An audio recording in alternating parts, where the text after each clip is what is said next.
Caracol Televisión es una cadena de televisión perteneciente al Grupo Santo Domingo. El canal comenzó a gestarse en 1954 cuando la organización Radiodifusora Caracol propuso a la televisora nacional una concesión de determinados espacios de programación para una explotación comercial. En 1967, el Instituto Nacional de Radio y Televisión, INRAVISIón, le adjudicó por medio de una licitación 45 horas de programación semanales. En 1969, tras separarse de Caracol Radio, pasó a ser Caracol Televisión S.A., con el objetivo principal de comercializar y producir programas de televisión. Luego, en el año de 1987, lo compra Valores Bavaria, hoy en día Valorem, del Grupo Santo Domingo. Con esta compra se da una modernización a nivel tecnológico y administrativo. Caracol se vuelve un canal privado en el año de 1997 por adjudicación de la Comisión Nacional de Televisión. El perfil de Caracol es el de un medio de comunicación independiente de los medios de poder. Su misión es emocionar a diario a las audiencias con contenidos multiplataforma innovadores, generando valor de manera sostenible y responsable para los clientes, colaboradores y accionistas. Y su visión es ser compañía líder de contenidos en Colombia, claramente diferenciada con la competencia y reconocida a nivel internacional como una de las 3 grandes marcas de entretenimiento en español.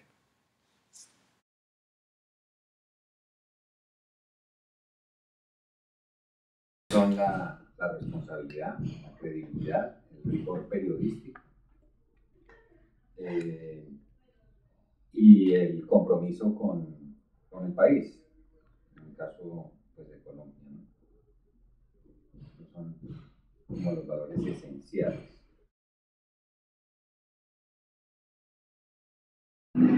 Yo he paseado un poco por varios noticieros, entonces más o menos puedo plantear el tema mucho más objetivamente, creo, porque yo creo que algo que nos distancia, que nos diferencia mucho, que diferencia mucho de Caracol, es la distancia, digamos, de la información de Caracol de las fuentes del poder. ¿Qué significa esto? Caracol no se casa con fuentes del poder. Caracol somos muy independientes al producir la información. Nosotros no tenemos ningún tipo de camisa de fuerza en el sentido de decir vamos a ir de tal o tal manera, nuestra orientación es X. Creo que Caracol tiene un derrotero y es informar. Informar es la clave. Recuerden que el Caracol, como muchas empresas en Colombia, pasa de ser una programadora con unos espacios en televisión a ser un canal. Obviamente eso ensancha completamente la posibilidad de informar. Somos muy autónomos los periodistas en Caracol para decir lo que ven, obviamente con responsabilidad. Tampoco puede uno lanzarse al vacío a decir cosas que no son. Y el fundamento central es la defensa de lo institucional. Finalmente, uno tiene que defender el modelo en el que estamos, porque a eso le apuesta uno, así funciona, y hay unas cosas dentro de la Constitución que uno tiene que defender. Entonces creo que Caracol defiende la institucionalidad, ¿cierto? Pero no se casa con el poder per se, porque sí, no. Eso es como más o menos el principio rector. Y yo creo que eso, obviamente, yo no voy a ponerme a hacer comparaciones de otros medios, pero me consta que en otros medios a veces hay unas presiones de otra índole frente a la información.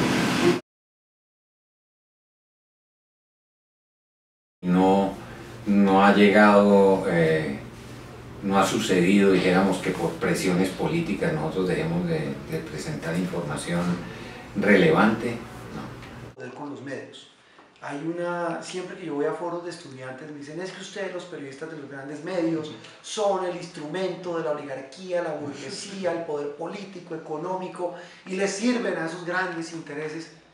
No, claro, alguien dirá en Colombia los grandes medios, como les dije, son de grupos económicos poderosos.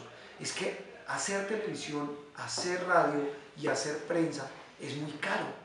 Son negocios muy caros, yo no lo justifico, es decir, y ese no es el sentido de su pregunta, pero sí me da un poco para responderle al tema político. Las grandes noticias que han golpeado a la clase política de este país los han sacado los medios. Pienso que los medios estamos llegando a un nivel, y no hablo solo por Caracol, a un nivel de madurez que estamos comprobando, no, demostrando cada vez más con episodios diarios de que tenemos que estar con la gente. La gente, uno en una emisora nos cuestiona, uno saca las incoherencias, las incongruencias, porque es rentable socialmente, porque la gente nos da lo que para nosotros es un capital más grande, creo yo, que cualquier cosa, que es la credibilidad. El poder hay que cuestionarlo. Manteniendo la distancia que hay que tener frente a cualquier fuente, ¿no? O sea, es un grado de escepticismo siempre, independientemente de quién está entregando la información, ¿no? O sea, que obviamente el presidente de la República o el ministro es el ministro, pero dijéramos no tragando entero. El bien público está por encima de todo, ¿no? Y por lo general la institucionalidad está con el bien público, pero si no lo está, yo creo que prima el bien público. Antonio Caballero resume la situación de los indígenas en el Cauca de la siguiente manera, abro comillas. Los problemas son tres. Uno es muy antiguo, el de la situación de los indios, que viene de la conquista y el expolio del siglo XVI. Es un problema histórico mal resuelto, pero ya irresoluble. No es posible cambiar la historia del continente americano.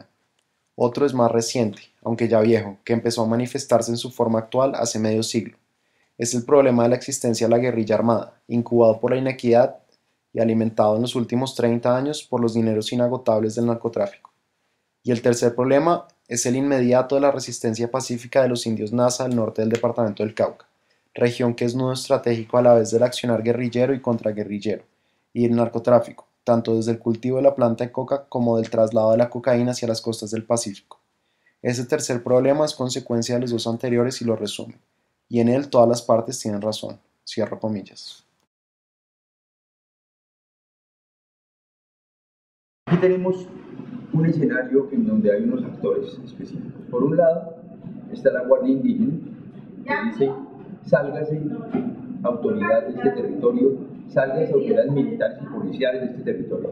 Por el otro lado está el Estado diciendo, es que no hay sitios vedados para el Estado. Y el Estado realmente no puede, el Estado tiene que defender esa tesis porque es que el Estado no puede decir, hace pedazos de usted, nosotros no entramos. El Estado tiene esa capacidad y tiene esa presencia y además tiene ese derecho, porque es un derecho constitucional. Entonces, el medio, en este caso nosotros, nos paramos frente a dos realidades. Una comunidad asediada por el conflicto, asediada por la guerrilla, un Estado diciendo a nosotros cómo nos van a sacar de su territorio. Entonces, vamos a la mitad. Porque los dos tienen razón en cierto sentido, porque dicen, si nos meten una base militar acá, pues obviamente llega la guerrilla a atacar la base militar y de paso nos están atacando a nosotros en nuestro territorio.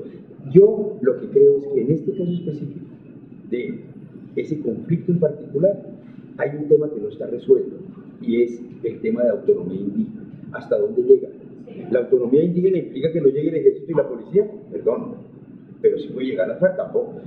Entonces creo que uno tiene el juego que nosotros hicimos, nosotros le apostamos a defender una instancia institucional y es la presencia obviamente de esos territorios del Estado. El Estado tiene que estar presente, pero también tenemos que escuchar a la otra parte. La otra parte está diciendo, mire, nosotros queremos paz y si dejamos que un actor esté, estamos diciendo al otro actor entre, porque si está uno, pues está el otro. Donde está el ejército está la guerrilla, porque la guerrilla quiere acabar con el ejército con la guerrilla. Es muy complicado el tema específico, el tema de los indígenas, porque son territorios autónomos dentro de un territorio nacional, pero ¿hasta dónde llega la autonomía plena? ¿Cuál es la autonomía? Es la autonomía puede ser una autonomía de gobierno, en un gobierno autónomo indígena, pero uno tiene que entender también que está el Estado grande. Entonces, los medios tienen que buscar caminos de concertación, pero no es apostarle a una de las partes. Los indígenas tienen una cosmogonía y una mirada de la vida, ¿cierto?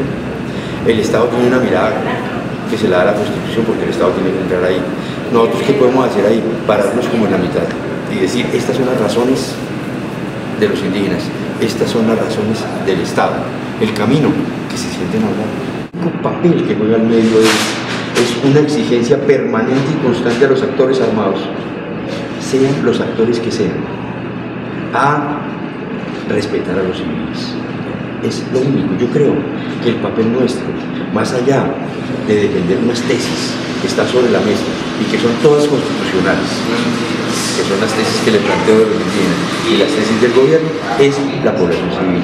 Nuestra preocupación es la gente que está en la mitad de la guerra. Es cómo hacemos para sacar a la gente del conflicto. A continuación leeré el interrogatorio de Luis Carlos Vélez por Carlos Cortés. El video es una entrevista que Vélez, director de Caracol Noticias, le hace a dos líderes indígenas. La entrevista fue criticada por Cortés por su tono inquisitivo. Abro comillas. Todos los colombianos sabemos que el país atraviesa circunstancias extremas que ameritan un periodismo extremo. Hace unos días los primeros periodistas saltaron a la plaza pública para salvar nuestra democracia. Ahora, una joven promesa del oficio nos muestra su puño de hierro en estas horas aciagas. Será menos estético que un discurso, habrá manchas de sangre en el piso, pero no por ello deja de ser encomiable. Alguien tiene que hacer el trabajo sucio de sacar confesiones. Esta guerra no se va a ganar sola. Luis Carlos Vélez aprendió el oficio en dos escuelas similares, idénticas para los observadores más agudos. La doctrina de la guerra preventiva de Estados Unidos, donde acumuló horas de vuelo, y el análisis futbolístico estrambótico que lleva en la sangre. A continuación veremos su interrogatorio. Fíjense en la manera como el periodista no deja ningún detalle al azar. La iluminación, los colores, la mirada y el manejo del tiempo, ese ritmo rápido y a la vez cadencioso, la esencia de la privación sensorial de la víctima y la antesala del simulacro de ahogamiento.